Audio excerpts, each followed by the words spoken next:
Hey everyone, how are you doing right now? I'm doing pretty good actually. I am back on the island. I did arrive this evening, spent a bit of time hanging out with Rolling Through Reality, just chatting about what we want to do tomorrow with the motorhome. Um, it's a little after 2 o'clock in the morning right now, and I can't sleep. So I decided, what better time than the present, if I can't sleep, to record my intro to my next video, which is going to be my tour of the motorhome. Um, it's dirty, it's dusty. I'm not breathing super well in here because I have really bad dust allergies. So I really want to I really anxiously want to start ripping out this stinky, dirty old fabric. Um, it's tacky. It's ugly. Like I'm not keeping any of this fabric that's on the walls and stuff. I'm probably gonna rip the ottoman out or the futon out that's in the back. Um, I had hoped that maybe I could salvage it, but nah, it's gross. It stinks. It's got to go. So I don't know if that's gonna happen tomorrow, but definitely the curtains will come down. All the valences will come down, and yeah, just all this fabric's got to go, and then whip out the cleaner and just wash this thing from top to bottom. The reason I decided to do a quick recording here of an introduction before the tour, I've gotten kind of an unexpected pushback from a lot of people that live van life, and questioning me for buying a motorhome, and some even referring to me as me being a traitor in some way. Um, I don't know that it was always a plan for me to get a motorhome. I I wanted to start a nomadic life, and I started it on a budget that I could afford at the time. So that started. I think we're at 13 months, 13 or 14 months now. And I started with a minivan, and I built out the minivan, made it comfortable and livable. I did live in that until just around May, when I bought my larger van, the Chevy Express, which I just delivered to Alberta to the buyer, and picked up my motorhome in Cranbrook, and then drove the motorhome back here. As you've seen from my last video, that journey back to the island was not as peaceful as I would have loved it to have been. I drove through, on the way to Alberta, I drove through a horrible whiteout blizzard between Calgary and Edmonton. Then I spent some nights in Lloydminster. I just stayed in the buyer's basement for a few nights until we were in a position for him to drive me back to Cranbrook. In the process of driving back to Cranbrook, we drove through some horrid blizzards out near Fernie and area. So that was very stressful. By the time I got the motor home and got it driven to somewhere that I could spend the night, I had been awake for over 24 hours. So I was extremely exhausted already at that point. And I drove through another blizzard. So I drove through a blizzard the night before. I drove through a blizzard the following evening. I slept the night in Castlegar, and then I got back in, and I ended up in another blizzard, um, going down the mountains, through the Kootenays, back through the Kootenays, because I drove up through the Kootenays, and this blizzard was substantially worse than any of the other ones. And I did, however, end up having one of my tires completely ripped the studs off of the vehicle, and I lost a tire as I was driving through the mountains. So that was quite terrifying. All that being said, she's fixed now. She's all repaired up, and I've got her back to the island where I can actually start working on her. And so, I'm somewhere warmer, I'm somewhere safer. I do know how to turn my furnace on now, so that's, another step in the right direction. But I thought I would touch base a little bit with you guys about why I decided to get a motorhome instead. Yes, probably isn't as fuel efficient. That's probably true, and it won't be stealthy, obviously, for me to try and park. Not that I ever really cared about being stealth in the first place. I very rarely ever had any issues. People knew I was sleeping in my vehicle.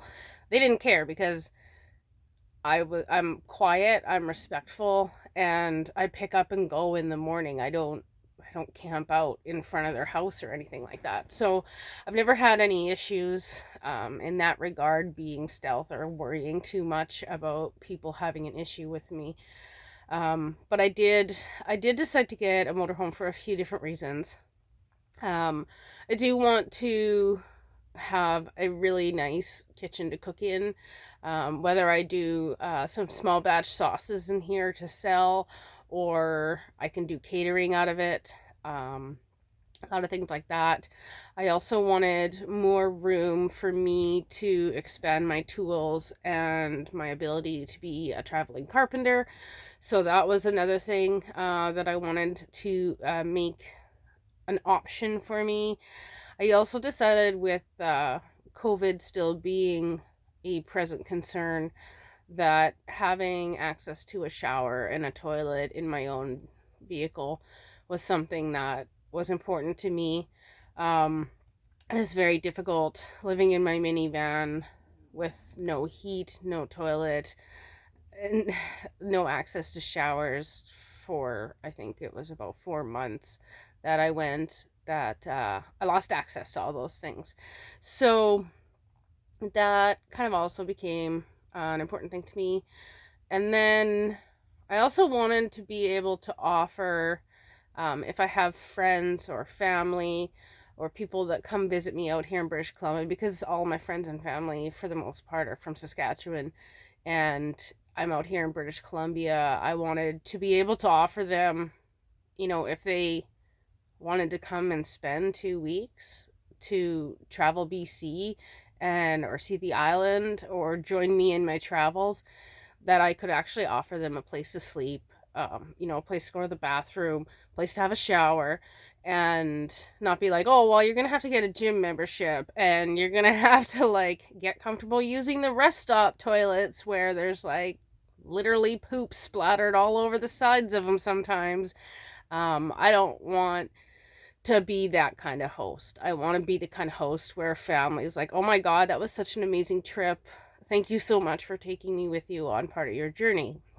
So, I mean, that was a big thing. My parents are coming out this spring. So, I wanted to be able to offer, a little bit of hospitality to them so that they could experience a bit of my lifestyle. Whether it ever made anybody decide that they wanted to do it full time isn't really the goal, but I like to be a good host, and I would like to be able to offer my friends and family to come visit me in my home. I would never have been able to offer that in a van.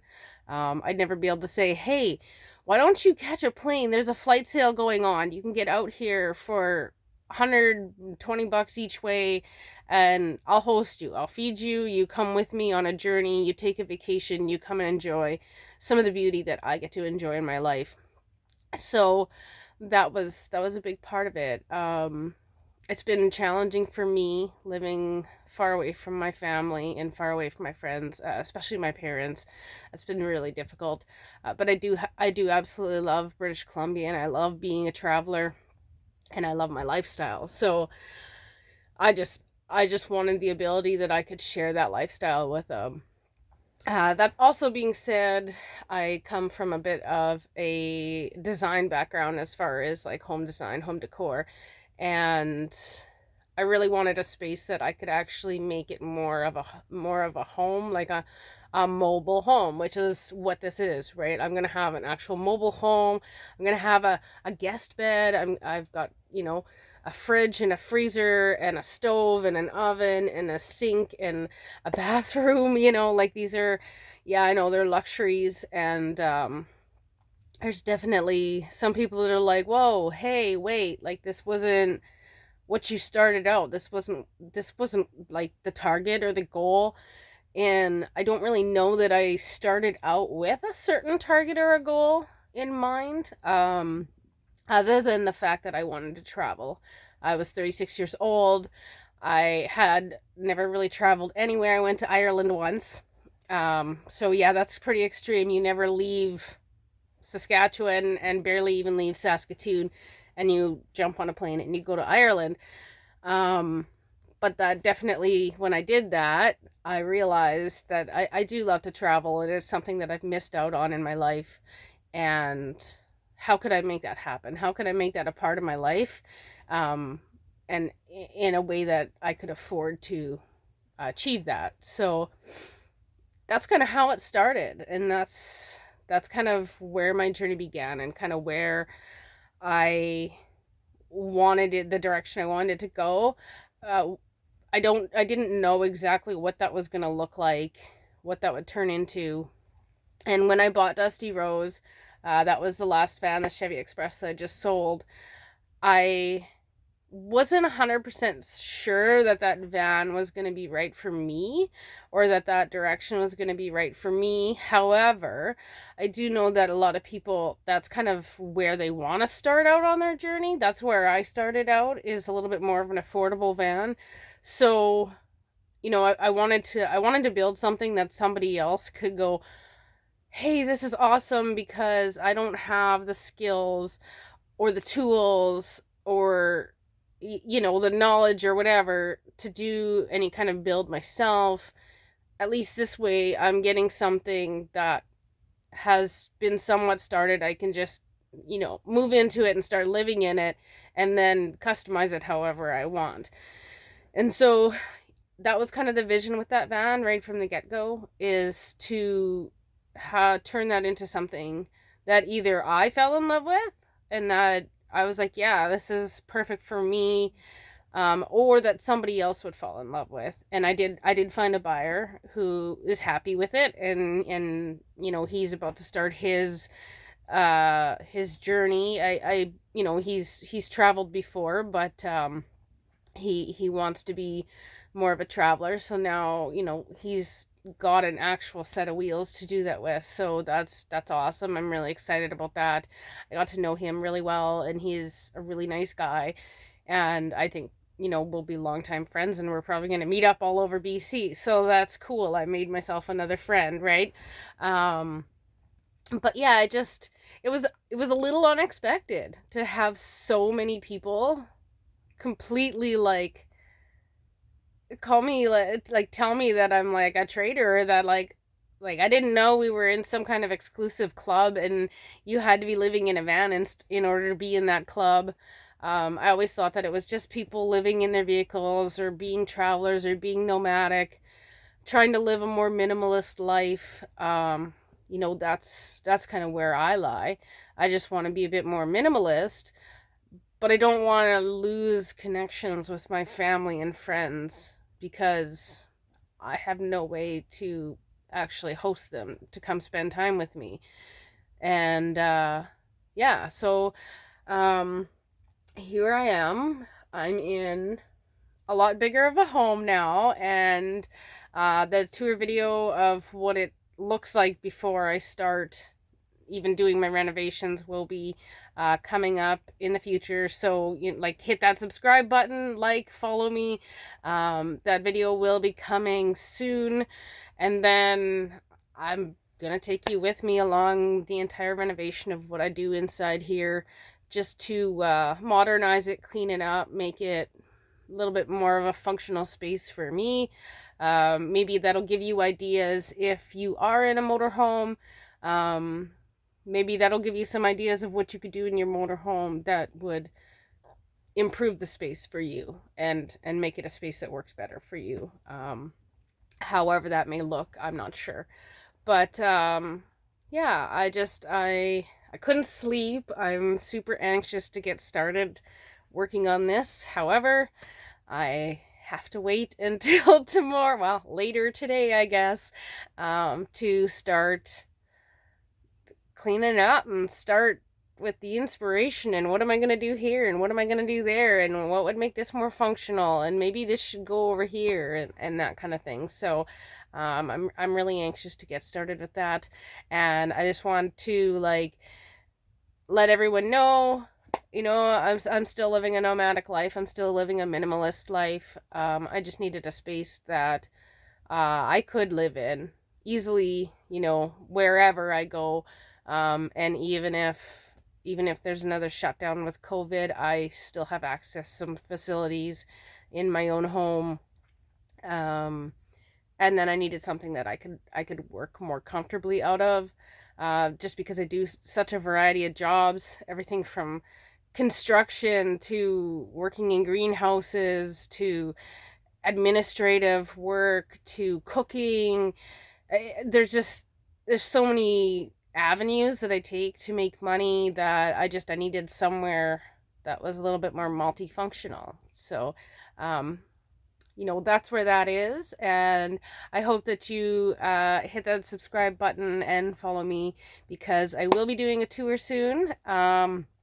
The video will come up within the next day or two of what it currently looks like inside. It's not a dream come true at the moment. On the inside, it needs a lot of love, but for the most part, it's actually in really amazing condition for its age. It's a 1980. It's 40 years old, and she is a really nice, well taken care of piece of equipment. So I definitely want to show her the love that she deserves.